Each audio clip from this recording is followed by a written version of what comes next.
What if you could sit down and learn about your financial future from a world-famous economist, college professor, presidential economic advisor, and New York Times best-selling author on economic trends? Even better, what if you were also a multi-millionaire entrepreneur, a man who walked his talk, earning his first million before the age of 26 and his first 10 million before 30? You can. His name is Paul Zane Philzer. He completed college in 3 years and received his MBA from Wharton at age 22. At age 24, he became a professor at New York University, where he taught for 20 years. While employed as Citibank's youngest vice president ever, Philzer started several entrepreneurial businesses, which helped him earn his first million before age 26 and his first 10 million before age 30. Over the last 2 decades, he has started and/or taken public more than 5 companies in the areas of software, education, and financial services. Paul Zane Philzer has been an appointed economic advisor to 2 United States presidents. His first book, Other People's Money, exposed the savings and loan crisis. His next book, Unlimited Wealth, predicted the economic shifts and wealth creation opportunities of the 1990s and 2000s. After reading this book, Sam Walton, the founder of Walmart and then the richest man in the world, said that he was, quote, amazed at Philzer's business capacity and his ability to put it into layman's terms, end quote. In his New York Times bestseller, God Wants You to Be Rich, The Theology of Economics, Professor Philzer explains how and why everyone can enjoy material and spiritual wealth in our abundant world. In 2004, Philzer received an honorary doctorate for his research into the wellness industry and was declared a wellness guru by the New York Times. His books, The Next Trillion and The Wellness Revolution, explain how the wellness industry, still in its infancy, will reach $1 trillion by the year 2010. Today, Professor Philzer is recognized as one of the top researchers, trend forecasters, and economic experts in the world. In his latest book, The Next Millionaires, he explains why we are witnessing a millionaire population explosion over the next 10 years that will create 10 million new millionaires in the U.S. alone. Listen now to an exclusive interview with Paul Zane Philzer. Discover just how and why a vast amount of new wealth is about to be created, but more importantly, how you can be a part of it. Paul, thank you for joining us today. I've just read your new book, The Next Millionaires. Your economic predictions are exciting and almost unnerving. What drove you to make such predictions? And secondly, why did you title your new book, The Next Millionaires? I write about economic trends. I write about what's new in business, what's coming down the pike, what companies are going to grow. But more than perhaps anything else I've written before, the conclusion of this book is that 10 million people are about to become the next millionaires in the United States. And it seemed fitting that since that's the actionable conclusion of my current economic forecasting, The Next Millionaires just seemed to be the right title. It's a great title, but what does it mean? 10 million millionaires in the next 10 years? I mean, really, how is that possible? We're looking at 10 million millionaires, and we probably should put that in perspective. In 1991, when our country was 215 years old, there were 3.6 million millionaires. 3.6 million millionaires in 1991. Over the next decade, to 2001, that number doubled. As I look ahead in the next 10 years, I can clearly see, unlike the 90s, we're not going to double the number of millionaires. We're going to more than double. We're going to take the number of millionaires from about 8.5 million today to 18.5 million. 10 million new millionaires. Households in the United States will achieve a net worth of more than $1 million in the next decade. Paul, that's a pretty wild prediction given what sounds like all the bad economic news and gloom you hear today. I'm no economist, so please explain how you came to this conclusion. I guess I should take a moment and explain where the millionaires fit in the entire U.S. economy. In 1991, U.S. household wealth, which is a number tracked very closely by the Federal Reserve, was $13 trillion. In 2001, household wealth had risen to $40 trillion, more than tripling from 13 trillion in 1991. From 2001 to 2005, we added another 8 trillion to household wealth. So today, U.S. household wealth is about $48 trillion. What I'm projecting, looking at the entire U.S. economy, is that in the next 10 years, from 2006 to 2016, we're going to increase U.S. household wealth from 48 trillion to 100 trillion. And actually, that really is a conservative number. Well, you should be asking, who's going to get the 52 trillion? About 10 trillion of the household wealth increase over the next decade will go to 10 million new millionaires. If you do the math, 10 trillion of household wealth divided by 10 million millionaires is $1 million apiece. Hold on. I'm not very good at math. Just what do you mean? We're going to create about 10 million millionaires, meaning 10 million families today who are not yet members of the $1 Million Net Worth Club are about to become new millionaires in the United States. The biggest change that's happening in the millionaires, or the number of families that will become millionaires in the next decade, is what I call the democratization of American wealth.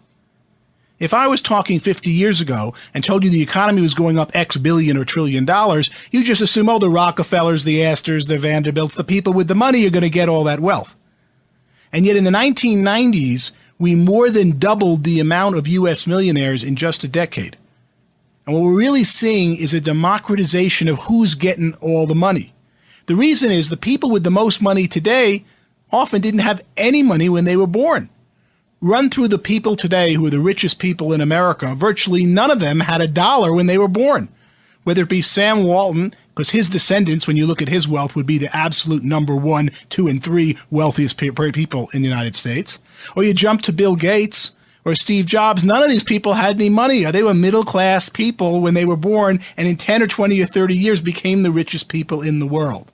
The people who have the wealth today have made the wealth in the last 1, 2, and 3 decades. And that is accelerating so much that it's easy to see this democratization of who's making the money in the U.S. and see that the 10 million new millionaire projection that I'm making for the next 10 years is, if anything, fairly conservative. One of the most exciting things we see now among the people who are becoming new millionaires is they're teachers more than they're business people. They learn about a new product, new service, new method of doing something. They adopt it for themselves and their family, and they go, this is great. But they don't stop there. They then go out and teach new people what they just learned. So, helping yourself to a better life by learning a new way and sharing this concept with others, you can create a huge business opportunity in an area you call intellectual distribution. This just happens to be the direct selling model. Please explain. In 1990, I wrote a book called Unlimited Wealth. At that time, I had no idea what direct selling was. In fact, I'd heard the names of these companies and always wondered, what do they sell? What do they do? I never knew anyone in direct selling. But in Unlimited Wealth, I wrote about how wealth was created mainly by people who distributed things versus people who made things. In 1990, if you bought a $100 product in a store, $85 of the product was in its distribution cost, and $15 was its fully loaded manufacturing cost. That was a big difference since the 1960s. When I was growing up in the 1960s and going to school, when you bought something at retail, 50% was manufacturing costs and 50% was distribution costs. That's why in the 1990s, the people who got very, very rich were the people who found better ways to distribute things versus better ways to make things. If you find a 20% better way to distribute things, and distribution's 85% or $85 of the $100 price, you can save $17, 20%. But if you find a better way to make things when manufacturing cost was only 15%, you could only make 3%, 20% of the $15 manufacturing cost. So you see that the fortune shifted from 1960s to 1990s from people who made things to people who distributed things.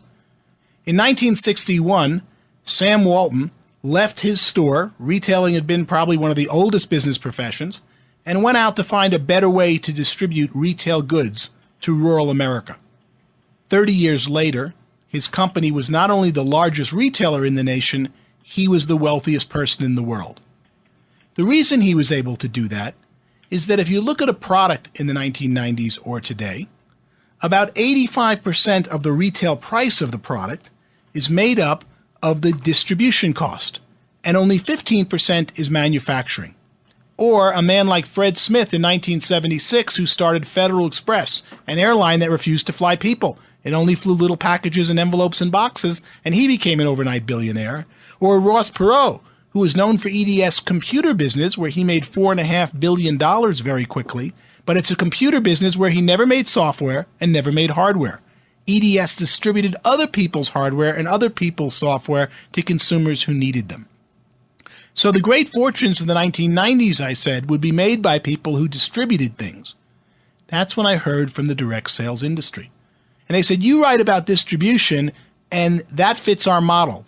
I called this business physical distribution, the physical distribution of a product to a consumer, exactly what Walmart does. So people listening to this might think, oh, wow, distribution, I should go into Walmart. Not so fast.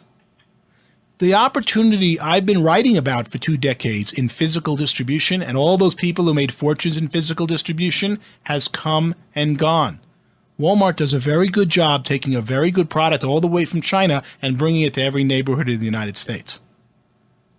The opportunity in distribution still exists today, but it's not in physical distribution, it's in intellectual distribution. Teaching people about new products and services that they either didn't know existed or didn't know were now affordable. And intellectual distribution is where the greatest fortunes are being made and will continue to be made for at least the next 1, perhaps 2 decades. It's an interesting paradigm shift. Today, most money in the product is in whoever intellectually teaches you that the product exists or is now affordable, not who makes the product and not who physically distributes the product to your door. So the new trend is to distribute products made by other people. In other words, you're using your head, not your pocketbook. Intellectual distribution. What other major business trends can we take advantage of in the next 10 years? So what we see are 3 very interesting things happening that tell us where the great opportunities are going to be in the next decade. First, intellectual distribution. A second industry is the internet business. The internet business is about to go from the 5, 10, 15, sometimes 30 hours some of us spend on the internet per week to the 168 hours of the week. From when we go out to the dry cleaner and let them know we're coming, so they'll get it all ready for us and hand it when we get to the door, and they'll use our cell phone to swap and take the money so we don't have to handle the paperwork and the credit card. 2, we're thinking of a restaurant, and 5 will come on our internet handheld device and tell us where we want to go. 2, we're waiting for a bus, let the bus driver know we're coming here, don't go to stations where people aren't. The internet business is about to increase, I was going to say 5, 10-fold, but that's such an understatement. When you look how little the internet affects every aspect of our life, particularly the aspects where we spend money. We all talk about the internet. I think the last I saw was about 2.5% of retail sales. Well, all retail sales should be internet-based in some way because you can learn about it, you can process it, you can transact it, and you can see that the internet business itself is going to be a great opportunity area for any area of business and any people who get there first on the massive shift we're going to see where the internet becomes 168 hours a week of our lives and greatly improves our lives doing that. The third area is the home-based business move. Driven by the unit of technology shifting from the mainframe computer to the personal computer at our desk, wherever that desk is, home-based businesses now can have equal or better technology. Remember, years ago they used to say, oh, he worked at home, like there must be something slow. He can't get the job at Citibank. There's something wrong with them. And of course now the sharpest, richest, and the best people we know in economics are the people who work at home. See the dramatic shift we've had to what it means to work at home versus work at an office in just the last 10 years. So home-based business boom, internet business boom, intellectual distribution boom, these are all the driving things that are going to drive so many different industries and create so many of the next 10 million millionaires we're about to create in the United States. Paul, that all sounds great. But how can the average person take advantage of today's new technologies, build a business, and still have time for their families? That phenomenon with home-based business is just getting started. And it's being led by the people who start companies. Underlying the shift to home-based business is a massive shift in technology. When I got out of school 30 years ago, they made tools for people who worked in big companies. Today, they're focused on an individual